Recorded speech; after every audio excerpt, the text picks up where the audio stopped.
having worked in the co-working industry for so long and been to lots of events around the world, and what I do with Techstars and startup weekends and those sorts of things, you meet different people in so many different places. So I already had this quite broad idea of what a digital nomad was.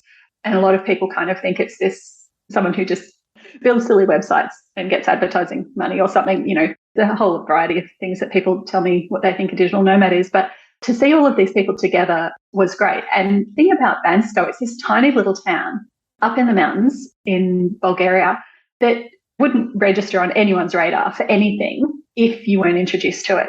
But the work that they've done there around building community is absolutely fantastic. Hi, Smart Community friends. This is a bit of a bonus episode of the Smart Community podcast because we are catching up with a former guest, but it's a very different conversation than we usually have. So in this episode, I have a brilliant chat with Joy Taylor, who you might remember from way back in episode 154. Joy is a banker turned co-workspace founder and startup mentor turned software developer and digital nomad. So when we last spoke, Joy was the community manager of Canvas Coworking, which is a co-working space here in Toowoomba. But in this episode, we talk about how that's changed, as well as why, and how she decided to retrain to work in technology. Joy tells us about where she has been traveling as a digital nomad this year, and we discuss the differences between the levels of infrastructure compared to the levels of community in big cities versus more regional or rural locations. We finish our conversation talking about the power of living by your values and the importance of providing relevant, timely, and easy to absorb information for people in order to elicit behavioural change. As always, we hope you enjoy listening to this episode as much as we enjoyed making it. Welcome to the Smart Community, Smart Regions, Smart Towns, and Smart Cities. It's where we live, work, and play. With smart communities, the future starts today. Big data, smart mobility, emerging trends galore. The Smart Community Podcast is what you're looking for. Hello, Joy. How are you today? I'm awesome, Zoe. How are you? I'm very well. I'm really excited to have this conversation. One, because I just wanted to catch up with you, actually, because I've been following along the socials a little bit about what you've been up to. So thank you for making the time to have this convo with me. But yeah, too, it's a beautiful Friday here in Toowoomba. I'm in Toowoomba. And tell us where you are. I am in Budapest in Hungary. And you can't see out the window, but it's just almost dawn. So, yeah. So the sky's just starting to lighten up. So actually, probably by the end of this call, the sun will be streaming in. So Nice. Well, thank you for getting up early. So let's just jump straight into it. And did I ask you how you are? How are you? I'm really good. Okay, cool. I think I asked you and then answered my own question. But anyway, I do that. But let's just jump straight in. Tell us about your background. And a little bit about, well, we've had you on the podcast before, right? So I was just having a look. So episode 154, which is quite a while ago now. We are over 300 at the moment. Congratulations. Thank you. Ellen has been, amazing. Obviously, we both know Ellen, the producer of the podcast. So thank you, Ellen, for producing so many episodes for us. But I was just having a look and it was in January 2020 that the last episode came out. So I'm keen, tell us who you are. People have only heard your voice. They don't know who I'm talking to yet. Tell us who you are, what you're passionate about, and then we'll get into your journey. Sure. So my name is Joy Taylor. I am, formerly I was a banker, and then I decided to have a little shift about 7 or 8 years ago, and I opened a co-working space in Toowoomba called Canvas Coworking. And I ran that and some programs for people who wanted to learn how to start a business, generally a small business, usually their first time, or they realised the first time they did it that they made a whole lot of mistakes and then they didn't want to do that again. So they come back to get some help. So we ran programs for people who wanted to start new businesses, grassroots level, and did that for a number of years. So the co-working space ran for 7 years and it's actually just closed. So we've closed that down, which is sad in a way. And happy in a way, so much come out of it. So that's been great. But in the last year and a bit, I have decided to have a bit of a shift in life, and I'm now I'm still very much a junior, but a software developer and a digital nomad. So we hit the road. Yeah, excellent. Now, we might go, because we're on the Smart Community podcast, we might go a bit broad first before I forget to ask you, but then we'll jump into your journey. And, you know, I was keen to get you back on the podcast because basically since we last spoke, you've done a whole range of things and I won't give too much away, but keen to kind of dive into that in a bit more detail. But let's go to what is a smart community to you? So I guess there's a few different things, and it's probably shifted a little bit for me over the last few months since we've been traveling. But for me, it's about people who really consider the environment that they're in and the best ways that they can manage that. So that could be environment in terms of physical aspects, or it could be even, I guess, more of the emotional state of how an environment or the space makes you feel, and making sure that it's designed in such a way that people actually want to use it and therefore do use it and it's worth having. So, you know, I like technology as well. So if there's a little bit of tech that comes into it, that's good. But sometimes it's not that. And for me, when you're, you know, in an environment where you've got other people around and everyone can be engaged in a way that suits them, I think that, you know, really is a smart community, because it's making people happy and engaged and active in a way that they want to be, regardless of who they are and what they want to be doing. Yeah, no, I love that. And like, I'm imagining, you know, you're obviously interacting with a whole range of different environments at the moment as you're traveling around. And I guess, like, for me, thinking about a smart community, it's a place where I can go. It won't be the same as the last one, but, you know, maybe I can definitely access the things that I need to access. I can get the information that I need. I feel like I can belong in a place because I know, you know, who I need to talk to get from here to there, or I can actually, you know, physically and digitally do those things as well as get connected as well. So yeah, I think that's so important. And the environment that we're in, I don't know, sometimes I forget how powerful it is. I don't know if you've had the same experiences until you're in an environment where you're just like, oh God, I can't. Like, you might have all the basic things that you need, but you're just like, oh, this is not the place where I want to be. And so, you know, you can't function properly. Definitely. And the last few months have really highlighted that for us. Yeah. Okay. So thanks for sharing that. Let's jump into your journey. So let's go back to, I reckon it was the end of 2019 when we last had a conversation. So you're running the co-working space. You're doing I'm just having a look at the show notes. I'm giving away all my secrets, but I'm looking at the show notes. I know you're running Coder Dojo back then, so coding for kids, which was a great program. So many other things. There's actually so much on here. Like you were talking about those different programs, Zero to Startup. You had METS, Ignited. There was a whole range of different things. And I know as part of the campus co-working community, how much you were doing back then. So let's go back then and then tell us how you got to be in Hungary today. Sure. Okay. So yes, at the end of 2019, we had just come back from Europe, I think, at that point.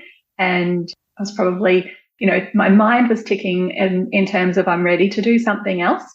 And then, of course, you know, the pandemic happened in early 2020, and that just brought a few things a little bit more to the fore, which was great, but it also put a few other things on hold. So my goal at that point was to transition out of running the day-to-day activities of the co-working space. Still happy to be involved in programs, but didn't want to be managing the operational side. So we looked to engage someone to help us do that, and that was good. It worked in some ways, it didn't work in other ways. We tried a few people, but through that, we also got some funding to run a female-focused incubator program, which was called FLARE, which was focused on female entrepreneurs in the local area who wanted to take their business into an international market. So we ran that in the end of 2020. It was about 6 months and had awesome results. And for me, it highlighted the fact that these women were doing really great things, you know, based in Australia, based in regional Queensland particularly, focusing on the world. And I've loved to travel for a long time. So it sort of brought to the fore the fact that whilst I enjoy doing what I'm doing, there's so much more I want to do and I have to make a shift. So I had to think about how can I actually do that. So at the same time that I was running Flare, which was the incubator, I also got accepted to join a boot camp for learning to be a software developer or learning to work in tech. I shouldn't really say, I mean, a software developer may be your goal, but the program could suit anyone who really wanted to start to work in tech. So that program was run through She Codes Australia. So Kate Kerwin, who's awesome from Perth, Space Cubed is a co-working space over there. We were already a little bit connected beforehand, but she was running this program, and because of COVID, it was available online. So it was their first time running a Brisbane cohort, but because of COVID, I could apply because they were going to be doing it online. And I was fortunate enough to get accepted. So that particular program was funded by BHP. So you couldn't buy a spot, you had to apply and get accepted. And I did. So I was one of 20 women who got taken in on that first Brisbane cohort.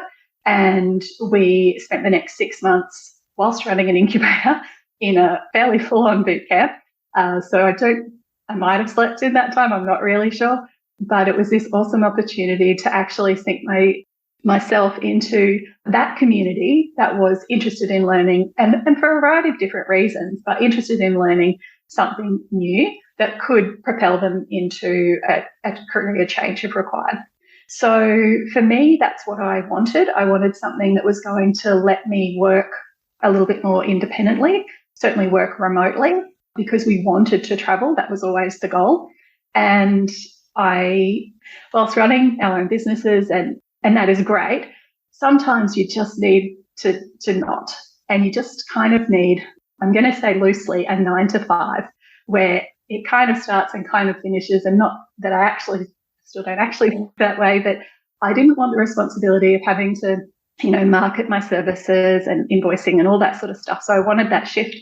So the goal of learning to code was so I could actually get a job and do that and step away from the other. I was still happy to run programs and whatnot as required for startup founders, but I wanted to start to make that shift. So that was the end of 2020. I graduated from that program. And then through 2021, I looked for work, and I was really lucky. Everyone looking for work knows how important it is to have a good network. And I have an awesome network of people. So I got a job pretty quick as a software developer. It didn't work out with that company. What they needed and what I wanted didn't align, but it was still a really good learning experience. So I went through that, left there, reevaluated what I wanted to do, and then was really specific in applying for roles that really suited me with companies that I found had a really good alignment on my values. And I was fortunate to get a couple of offers and then chose one. And I'm still working for them today. So it's almost a year since I started with them. And yeah, it's been a great experience. So in the process of doing that, we did start to slow down the programs because that we were running through the co-working space. We really hoped that we might have been able to find the right person to take on that part of it, but we weren't able to. The co-working space was still going, but yeah, I had an operations manager in there, so I wasn't as actively involved, which is kind of what I wanted, but that was still challenging on an emotional level to not be there and know that all this stuff's going on. And that sort of went through, until the beginning of this year. And then unfortunately our lease was coming to an end on the building. We couldn't find another one. Our business model was not set up in a way that it could feasibly run in a place that was going to charge full commercial rent and be fully run by people who weren't volunteers. So unfortunately, we had to make the decision to close, and that's just happened in the last month. So we're just winding up the association. So there's a lot of bookwork and all that sort of stuff happening on the side. But at the very same time as that, and not that we quite wanted it to happen that way, we did decide that now is the time to start to travel. So at the beginning of this year, we took some time traveling around Australia. So we've got family in Melbourne and Adelaide. So we took a road trip. We started doing some house sitting because that's a great way to travel without having to spend a lot of money on accommodation, and to test out whether I could work on the road, which I did. So that worked well. We then tested it with a little trip to Fiji. It's lovely to spend, a few weeks in Fiji working and, snorkeling and whatever else during the day. So that was really good. Again, testing what it's like to work in a different time zone with a team that's all based in Australia, and whether I could discipline myself to do the right things at the right time to manage all of my commitments. And I gave myself a little tick on that one. That worked well. So then at the end of mid-June, I think it was, mid-June, we decided to embark on a longer adventure, and we've now been in Europe, I think, about 3 months in a few different places and working. And you said, glad I got up early for you. I didn't actually. I've been up for a few hours. This is my lunch break because I'm still working Brisbane times. So I get up early in the morning. But it means by about sort of 9, 10 o'clock in the morning, I'm finished work and I've got the rest of the day to enjoy the local, community that I'm in. And then I just go to bed early, but I'm a morning person anyway, so it's not really an issue. So yeah, I've got code open on the screen here because I am on my lunch break, and I'm really enjoying that. I'm learning a lot every single day on the coding side and loving it. So that's since then. Nice. Thanks so much for sharing that. I should add one little thing. Sorry. My 2 children who had left came back in that time, came home for a couple of different reasons, and they were home for a while. And then they both left at the beginning of this year as well. So yeah, so that all happened in then too. Oh, thanks for adding that. And I think, it's been such a strange time for everyone, I guess, in the last kind of 3 years or so. 3? How many years has it been? Pandemic through? Almost 3. Almost 3, yeah. 2.5. Yeah.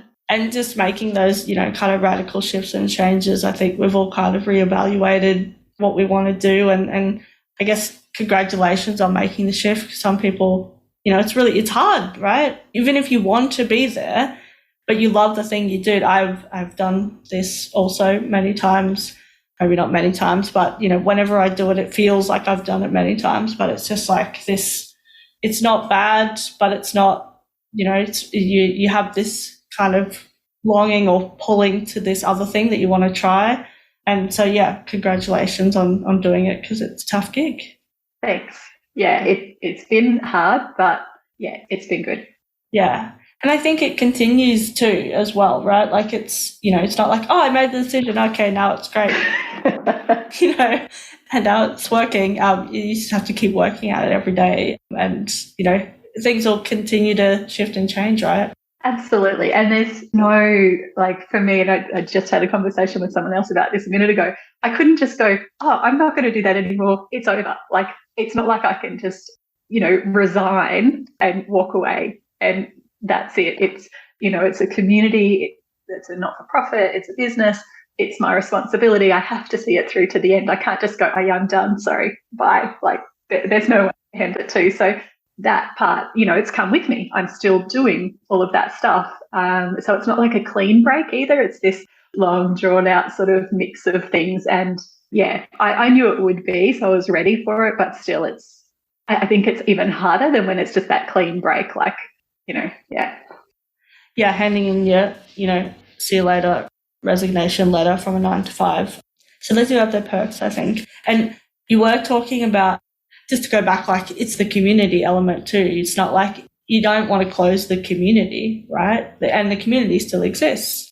But again, it's self-sustaining, right? It will go on whether you're there or not, but continue in it'll be a different form, and people will find different avenues, right? And I'm seeing, just because I know, because I'm in Toowoomba, people from that community then finding different avenues to then meet new people, and then the community expands. So you built an amazing community here, and I think, yeah, it'll continue to flourish. It'll just look a bit different because... Absolutely.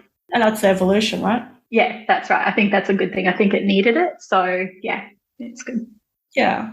I was going to say, when you were talking about the 9 to 5, I didn't want to interrupt the flow, and something Ellen said to me, Ellen Ronalds-Keane, who's a producer of the podcast, as we mentioned earlier, when I started my Masters of Data Science, people were like, oh, why would you do a Masters? Why wouldn't you just go on YouTube and do a series of things or whatever? And she's like, it's because you don't want to be the CEO of something else. You just want to be told what to do. You've got the assignment, you're told what to do. You have to think about the actual stuff, but you don't have to go, oh, I'm going to do this today and then that, and then this is what I'm going to learn. No, they tell you all that. You do the assignment, you get your result, you get your mark, and someone else tells you that you did a good job, or whatever. So I totally get that. Like, it's just like, you don't want to be the CEO of absolutely everything in your life all the time, and it's seasons, right? It works. Exactly. Yeah, that's right. It's not to say, like, I've not said I will never start another business again. Like, I've not said that. And in fact, I've started another business, but that's a side thing that, there's a certain, I'm going to say, calmness to a day job, like just to bring things down a notch. And yes, exactly. Like, my Jira board is open and I have tickets that I need to get done by the end of the day, and then they'll be done. And I'll go home as such, even though I'm already at home. But, I can switch off from that. Although I dream in code, I've learned it's really weird, but you'll dream something and it's like, I was working that out like as I was going to code it, and that's weird. But I solve problems in my sleep, and then I wake up in the morning and it just works. So that's good. Nice. I like that. I'm trying to think whether I was dreaming. I don't think that my brain when I was sleeping was not super useful. So that's a good thing to have. When I was doing code, I would dream in code, but I don't think it would be useful the next day. No, I wake up going, oh, I know how to do it now. That's awesome. Okay, now I'm keen for you to tell us a little bit about where you've been and I guess some of the things you've learned along the way, particularly, I guess, being a digital nomad and, I guess some surprising things as well, but maybe about, some of the places you've been and the different kind of cultures you've been experiencing. Sure. So we started off actually heading straight to Bansko in Bulgaria, which is a little ski resort town. We were there in the summer though, so no snow. We have been there before, so we're already familiar, and there's a co-working space there called Coworking Bansko that we know the founders of. So Matthias and Uwe, we've met them several years ago as part of the co-working community around the world. So there was already a connection there, which was nice. But what they were doing was running a thing called Digital Nomad Fest. So Nomad Fest this year was about 550 people who work remotely as digital nomads coming together to share ideas and information. There were a number of speaker sessions, and then there were a whole lot of unconference topics and lots of social activities as well. I put my hand up to volunteer because that's the sort of person that I am, and ended up managing the speakers. So we had about 70 speakers. So that really gave me the opportunity, I guess, quite early in my digital nomad journey to meet lots of other digital nomads and see the variety that there is, because I mean, having worked in the co-working industry for so long and been to lots of events around the world, and what I do with Techstars and startup weekends and those sorts of things, you meet different people in so many different places. So I already had this quite broad idea of what a digital nomad was. And a lot of people kind of think it's this, someone who just, I don't know, builds silly websites and gets advertising money or something. There's a whole variety of things that people tell me what they think a digital nomad is. But to see all of these people together was great. And the thing about Bansko, it's this tiny little town up in the mountains, in the Pirin Mountains in Bulgaria, that, wouldn't register on anyone's radar for anything if you weren't introduced to it. But the work that they've done there around building community is absolutely fantastic. Matthias and Uwe have done a wonderful job in curating activities for people to go there anytime. So anything from, logistical stuff about, we wanted to go for a drive. So there was a car there we could hire. If we needed accommodation, they've got that. If you want to go for lunch, there's people going for lunch every day to like a few set places where there'll always be someone there to have lunch with. Then, obviously the festival was lots of activities, but we were there for a whole month and the festival was only for a week. So either side of that, there were different things happening as well. And obviously a little bit more energy in the town because so many people were coming and going. But ordinarily, that community is there and continues quite strongly, with dozens and dozens of nomads in that town. And a lot of people actually moved there, which is interesting because it is literally this tiny little place with barely any, major services, but it's beautiful, the environment. Like you literally walk out your door, and for us, 50 metres, and we were at the bottom of the gondola to go up the mountain to go skiing or hiking or mountain biking or those sorts of things. So the infrastructure that was there was actually really well designed for the style of place that it was. So no, you couldn't, there was no buses or train. Or, no, that's not true. Not locally, like you could get there by bus or train, but you walked. Like, I walked 2.5 kilometres to the farmer's market on Sunday morning to buy my veggies and walked back up the hill every Sunday. So, but those sorts of things seem quite, I guess, suitable and acceptable because of the environment that you're in. So I really enjoyed that. But a month there with a lot of people in a small but very, very beautiful place where you do lots of different things was great. But then from there, we moved to the Netherlands, and we were in a place called Rijswijk. So that's just outside The Hague, and, completely different environment. So the Netherlands is obviously quite well known for being quite logistically superior to a lot of other countries that, buses and trams and trains and things are super efficient and you can get around really easily. And of course, being in the Netherlands, people cycle. So of course, being the not at all bike rider that I am, I had to learn. I had to learn, how do I do this? How do I navigate cycling in the Netherlands? And fortunately, Rijswijk is a suburb with lovely wide bike paths and quiet streets.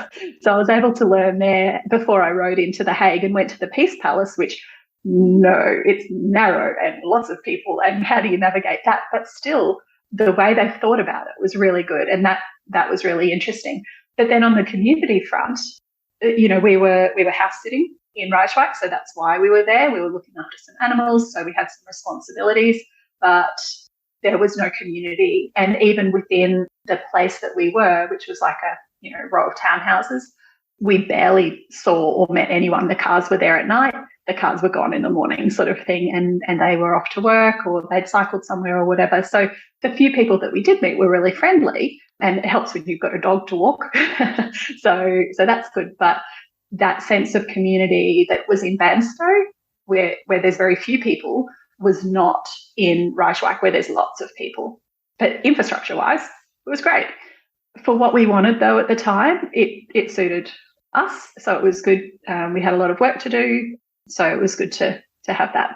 We then went to Belgium.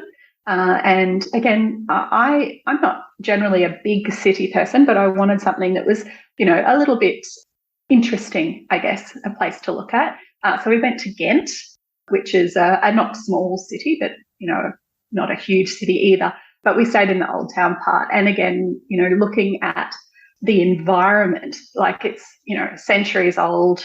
There was a castle like 100 metres down the road from us, things like that. So it was different visually. It was interesting. There's a tram that runs around in the middle of Ghent, and there's tram stop number 1 is at the front door of our apartment, but it's being renovated. So there was no tram number 1. So we had to walk a long way over cobblestones. Fortunately, I only have a small suitcase, so it wasn't too bad, and a backpack. So I was able to carry it. But yeah, the reliance that we have on things like that sort of infrastructure, it was like, okay, I looked on the map, there was a tram, it went right there. And then, of course, we get there and it's being renovated. And it's like, no, you've got to walk a kilometre over cobblestone. So have fun with that. But otherwise, I guess the options of things to do there was nice because we were in a bit of a touristy area. So everything was pretty good. But our host, because we just stayed in Airbnb, our host was actually really engaging and told us, all the other places to go to, the local type places to go to. So that was nice. And it gave us the opportunity again to get out and meet a few more people that weren't also there on holidays. So we really liked that, even, basic things like getting a haircut or all that sort of stuff. So that was really good. We then went to Paris, and of course, huge city. And we were house sitting in Paris, about 750 metres from the Eiffel Tower. So really central, really touristy, but incredible to see how many people actually live in that area. Amazing. I was surprised, actually. Most tourists don't actually stay there because it's expensive, really expensive. And when it comes to accommodation options, there's actually not all that much. There's lots of residential apartments there. So looking at the community with a different set of eyes, the fact that I wasn't there as a tourist, but I was there, I worked every day. Although I did try and change my work-sleep schedule while I was there, that doesn't work for me. I cannot work, then sleep. I have to sleep, then work to function and actually get things right. So anyway, but yeah, again, from a city perspective, if you miss that train, it doesn't matter. There'll be another one in 3 minutes. It's constant. They only go in one direction. You just have to get on the right platform. It's going to go exactly where it went, no matter which one you get on. So that sort of stuff is really great. It's something I've noticed as well through all of the places, because I'm working on a bit of a side thing myself, but looking at waste and, particularly sorting of recyclables and that sort of stuff, and just how prevalent it is and how easy it is when you're on the street. But when you live there, different story, totally different story. Like, no, yes, out on the street, there's a bin for glass and there's a bin for paper and there's a bin for other rubbish. But in the apartment, no, it's much harder than that. So that was really quite interesting as well, but that's a little side note. So yeah, time in Paris was good. Obviously access to everything, galleries and museums, and amazing amount of like parkland. There's, renovated railway line that's a nature walk all around the whole city, all different things that you just maybe don't always see when you're there just for a few days, but having a few weeks was really good to sort of embed into that. And again, not rushing to see things opens your eyes to so much more. So that was really nice, and getting to talk. Of course, you're in an apartment building, you don't always see your neighbours, so we didn't really meet anyone that lived there. But when you're at the local cafe or the local bakery, they're always happy to have a chat, and they live nearby. So that was good. And then now we're in Hungary, and we had a few days in Budapest just for just a transition. And that was interesting. Actually, if you've ever been to Budapest or going, if you're into pinball machines, they've got this awesome thing called a flipper museum. So it's a pinball arcade, and you just go and you pay a fee to go in the door, and then you can just play for as long as you like without having to pay again. So that was just a bit of a side note, but it's a lot of fun. But yeah, so again, infrastructure-wise it's good, but it becomes more challenging to engage in community when you don't speak the language, and that we've found a little challenging. But here in Budapest, it's not so bad, because there's a couple other people living in their house and they speak English, and they've been able to help us out with some stuff. And we've taken a bit of a side trip out to the northeast of Hungary and had a weekend away, and, no one spoke English, like not in the restaurant, not in our accommodation, not at all, not in the bakery or anything like that. So you have to learn how to do things differently. And if you've got internet access, Google Translate is awesome. And I actually learned this, again, fun tip. If you use Google Translate and you've got the new version, instead of just holding your phone at the text on a wall and using the camera and having it read it, and you've got to kind of hold it still, you can now actually press the button to take a photo, and it keeps the text there in English. And then there's a button that says listen, and it reads it out to you. So it's like your own little personal audio tour if you go to a place that isn't set up for English audio tours. So that was a winner. We just used that on the weekend because, we've learned that we love audio tours. So, so lots of different little things, I guess, in different places that we've learned along the way. Obviously, language barrier is really challenging for a lot of people. But if you can get past that, then the world is just so open to welcoming you to come and explore their space. Thanks so much for sharing that. I really enjoyed, and I love the little side notes as well, because they're always so interesting, and just those little tips and things that you literally do not have to think about unless you're traveling in a country that doesn't speak English, that you don't think about until you're there and you're like, oh, that's right. I was just reminiscing of my time in South Korea, and the language barrier is really, really strong in most places, but the people are so welcoming and will try and help you. If you look lost, they will try and get you to where you need to go with, whatever means possible that they have. And I just found that, some of those apps and things that, I would never use before. And even because I was strictly vegetarian when I first went as well, I used an app called Happy Cow, which I don't normally pay for apps for whatever, but I paid for this app, and it was just amazing because the barrier for vegetarians was very strong as well, which sounds odd. But basically, if you say you're vegetarian, it was like, oh my God, I don't know what to do. It's too hard. But there were so many options when you eat Korean food, there's lots of different dishes, but the word that didn't register. That was just like, oh my God, I don't know how to feed you kind of situation. And so there were things that I needed there that I don't need here. But yeah, but you don't really, you have to work those things out as well. And I think it was really beautiful what you said there around, like, if you can get past that language barrier, then, the world is welcoming, ready to welcome you. I think that's really important too. And I think it's interesting, like, when we do live in another country, my friend said it to me when she lived in France. She spoke a little bit, like, she spoke French, but she said, oh, well, you have to change, your personality is different. Like, you might feel the same inside, but actually, like, looking in, you're no longer, Zoe in Toowoomba, whatever, you're the Aussie that speaks broken Korean, and they love you because that's who you are, but, like, you're a completely different person, essentially, which I find really an odd concept and something that, like, I hadn't really thought about until someone said that to me. And, that's when I'm talking to people in Korea, they're going to remember me as, the Aussie that spoke a little bit of Korean, and we had a conversation and we did this or whatever. And whereas, it's a completely different experience. And, you've just got to kind of accept that for a while and then, embrace it and continue to move forward, right? Yeah. I actually had some really good advice. So I was in Paris about 10 years ago, and I actually wrote a blog at the time, like 10 things I hate about Paris, because I got there and it's like, I didn't like it at all. And then I was there for a few days, thankfully, so I got over that before I left and was happy to go back.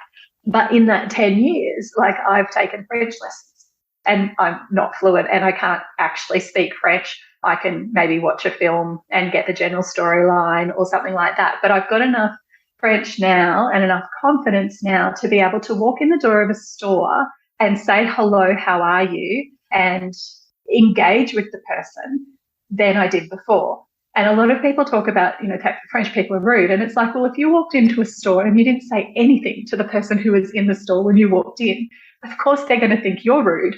So how do you expect them to respond? And it's certainly if they say something to you and you don't say anything back, or you don't even try, then, what else are they meant to do? Like, it would be the same if someone walked into my place and didn't say anything to me. I'd be like, oh, why aren't you at least saying hello?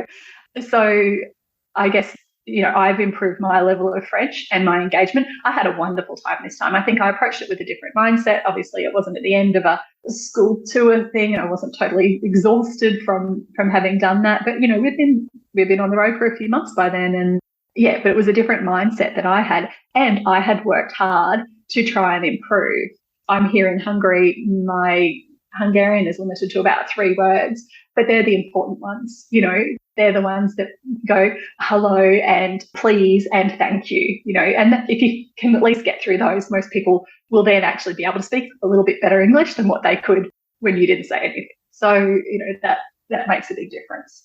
Yeah, I totally agree. And I think that's an important part. Like I speak a little bit of Korean. I can't do business in Korean, but, I can order a coffee, I can say hello, etc., etc. Train station, how do I do things? But that was really important to me when I learned, I had lessons, solidly before I went and all that up to it, because exactly like you said, it's like you want to be able to engage at some level and that you are trying to, like you're engaging basically. Like, then no one's going to, it's unlikely people are going to expect you to speak, fluent, they know that. But if you're trying and putting it the way you did, like if someone just walks into your house and, sits down and just looks at you like, what's happening here? Okay, what are we doing? And I think you think about it the other way as well. Like, even if someone just says, I remember, where was I? I was somewhere and someone said, I think I was in Korea maybe, and I was on I did a bit of a tourist thing, and, a couple of people said, oh, hello. And I said, oh, hello. And then one guy says, oh, hello. Oh, sorry, my English is nowhere. And I was like, no, it's everywhere. It's amazing. It's great. Thank you for, and like they just wanted to talk to me, but they didn't have much to say. But then after that, we had a very broken English Korean conversation, but it was really great. So I think, you're right. And I don't know, I traveled earlier this year, but what year is it? Yeah, earlier this year. But learning those key important phrases, I think, are so important. And I think we sometimes forget, I guess, that we're all humans at the end of the day. And that's what my career manager would say to me when I'd be like, oh, what if, because, there's customs and this, that, and the other. She's like, Zoe, we're all human at the end of the day. I'll teach you the things, but let's just go with the flow, and we're all human, and we're all trying to be polite. And that's the most important thing, not ticking all the boxes. Absolutely. I actually bought myself a new phone before I left, and it's got a clear cover. So I can write a list of the important words and on a piece of paper and put it in the back of my phone under the case, so that if I forget, I can just turn it over and have a look. And if I struggle or they don't know what I'm talking about, I can show them and point and say. So in Bulgaria, for example, that was really handy with numbers, because I'd go to the farmer's market and, they don't speak English. So if you're trying to get the numbers for how much to pay or how many you want, sometimes you could work it out with, hand signals. But other times it's just like, oh, you just point. And as soon as they saw that, they were like, oh, you're really trying. Like, and they were much more engaged with you. So that was quite good. So yes, a clear phone case works really well. Well, we've just got all the hot tips. I love this. Yeah, I've had such great conversation. I'm just looking at the time. We better wrap up, I suppose, and let you get back on with your day. Is the sun streaming in yet? No, it's actually a little cloudy out today, but the sun isn't actually up yet. It's still sort of just dawn. Well, before we wrap, I do want to go to where to next, but I want not everything, but where to next for you? Where are you heading next, and what's on the cards? Yeah, so I guess a couple of things. One, I'm still learning a lot in my coding journey, as I will do for a while, but that's going to be an ongoing thing, but looking forward to that and really enjoying the company that I'm with. So if anyone's looking for some tech solutions for their business, they can check out Digital Makers. Chris is in Melbourne and Harlan is in Brisbane, and they're wonderful and they'll help you out. But location-wise, from here we go to Morocco, and we're there for a month in a co-living, co-working space to learn to surf and do some yoga and chill out. And so lots of community by the beach, should still be pretty warm there. So looking forward to exploring Morocco. It's my first time setting foot on Africa as a continent. But the other thing for me is making sure that I don't, get complacent with life. So I've started a website that I'm going to be sharing things on. Because Canvas wrap-up is taking a little longer than I thought and is a little bit more involved than I expected. The website hasn't got beyond having just a homepage, but my goal is to actually make sure that I can live and travel as a digital nomad, aligning with my values. And I've been pretty clear about those in terms of what that means to me. So I've got 4 basic categories that I'm considering, and I'm collecting some data as I travel. It's not all presented on the website, and there's no stories to go with it yet because it's only a homepage, but looking at 4 sort of key things. So one is learning, like, am I learning along my journey? And that extends to a few different things. One is low impact. So, what am I doing in terms of impact on not only the environment, but also on the community that I'm in as well? And is it a positive impact or at least not a negative impact as much as possible? Then longevity. So making sure I'm looking after myself to, live a long, fruitful life. So that's part of it. And then lifestyle. So am I actually enjoying my life and doing the things that mean something to me? And also, am I learning from the communities that I'm in? And what can I take the positives from a community, recognizing that, there's no one community in the world that's going to be perfect. And, but can I pick up little bits and pieces from different ones that I can incorporate into my lifestyle that will mean that my life is better? And then my goal is to share that through, stories, so videos and photos and written stories through a website, but also present that data. So I've got those 4 key areas, and there's 3 or 4 different points that I've made out of each of those that I'm collecting data on as I go. And some I've found super hard, like finding out where your food comes from, how far away your food comes from. Like, it's way harder than I thought it would be. But other things are pretty easy, like tracking, how much power am I using in terms of hours. So that data is being collected and will eventually get presented on that site. So it's called Enjoy Life Adventures. And yeah, that's my other thing that will probably, I'd say, in the new year, get a little bit of a boost after we've done this trip, been home for a little bit before we head off again next year, which we are already booking up, which is great. But yeah, that's the goal. I want to make sure that whilst this is fun, is it actually fun? Like, am I enjoying it? And is it not misaligning with my values? And, you know, I'm sure you're familiar with the term of a values actions gap, but I'm super aware that mine is like enormous in terms of the things I value versus what I actually do. And I'm wanting to try and narrow that down. And the only way I can do that is by being conscious about it.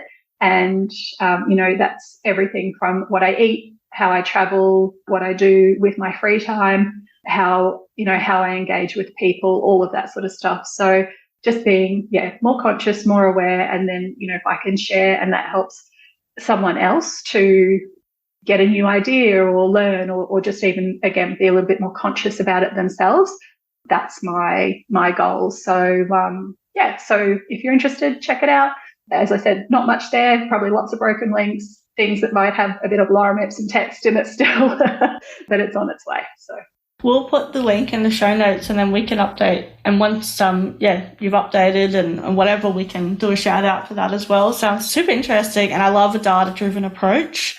And some of that data would be hard to collect, particularly when it's in a different language, et cetera, as well. So good luck with that and what you can collect as well. Yeah, no, that sounds really interesting. And I think, a lot of people reevaluate, like we talked earlier, we're just wrapping back around again, reevaluating what's important to us. And even, as we said, you haven't just decided it then, okay, now we're all good. It's a continual journey. And then, making sure we continue to align as we move forward. And, I think our core values stay fairly similar, but they can shift and change as we move through our lives as well. So, I think you said being conscious about it is really important. And I think and just wrapping back to smart communities, it's that awareness and the information and all these things we're talking about are all elements of building that smart community, right? And whether that's for ourselves or, if we're talking about a place or where we are in time and space, because, you're moving around. I was thinking about, and I didn't even really, I didn't think about it before, but obviously you have this network, and I know you knew you had a network, but of co-working spaces. So of course you must have you can feed into all those different places, know where you need to go, where the good internet connection is. Like, we haven't even really talked about those things, of those things that are on your list as well. But, all those tick boxes that you need, but then all that other good stuff that builds on top of that is really important too. Yeah, definitely. And I'll just put a little plug in for another podcast, if that's okay, that I listened to, which encourages me on the data-driven side, but also on the environment side. It's called How to Save the World. I just looked up her name is Katie Patrick. Yes, she's been on my podcast. Oh, has she? Okay, sorry. Yes, she's great. So I've really enjoyed her stuff and the approach that she takes. I think we've probably got a similar mindset in that. But something that I picked up in one of the podcasts of someone she interviewed was around the fact that we can make these decisions, we can be conscious, but if we want to encourage others, we've got to put the information where they're seeing it at the time that it's relevant for them to actually absorb it, and in such a simple way that it doesn't require any effort for them to absorb it. And that's the part I haven't got yet. And I see it for some places, but a lot of places that I go, it's hard. Like, it's hard work to find the information. So I think the more we can do to encourage people to say, okay, if your agenda is to improve this whatever in the world or get people to use this thing, really think about the time and effort you're investing into how you get that message to them, because it could be super simple and really small, but it just has to be in exactly the right place at the right time that they're thinking about it. And so much of what I see is not. It's like, oh, I see this thing, but there's nothing I can do about it right now. And I'll forget. Like, I'll forget. I don't want to forget, but I will, because there's so much else coming in. So that is really important, I think. So that's my final little thing to say. Thanks so much. It's so important. And yes, I had Katie on the podcast a while ago. have to get her back on. But yeah, she's doing amazing things. So we'll put the link for her podcast in the show notes as well, because we're always looking for great podcasts to listen to, and hers is brilliant. Thanks so much for sharing, Joy. I've really enjoyed this conversation, and we'll have to catch up again soon. I'm thinking I'm going to put this out soon as like a bit of a bonus episode. You know, we've gone a bit off script, but it's just been so interesting, and I think this is what, I think sharing what you're doing things differently, but also those really practical things as well, I think is great. And credit to you, and thanks for agreeing to talk to me again. It's been great. No worries. Awesome. Well, we're planning a party when we get back in November, so hopefully you're around and we can catch up then at least. So that would be good. Sounds amazing. Enjoy Morocco. I really want to go. It's on my list. Where are you going after Morocco? Is that home or? Home. Okay, cool. Well, I'll leave you to it. Thanks again. And we'll talk really soon. Sounds great. Thanks, Zoe. Bye. Bye.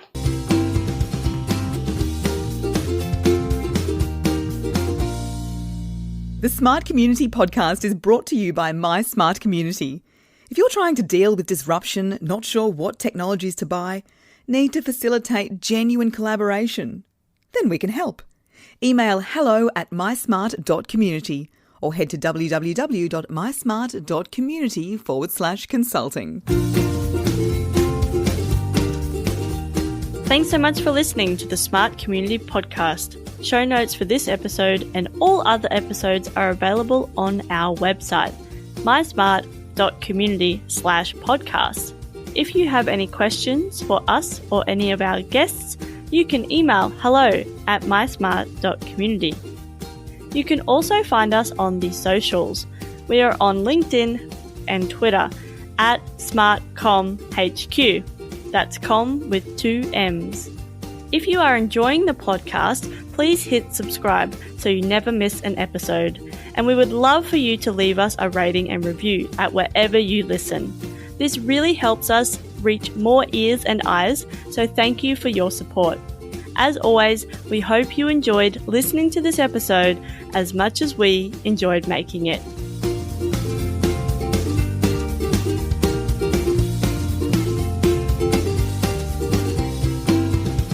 The Smart Community Podcast is what you're looking for.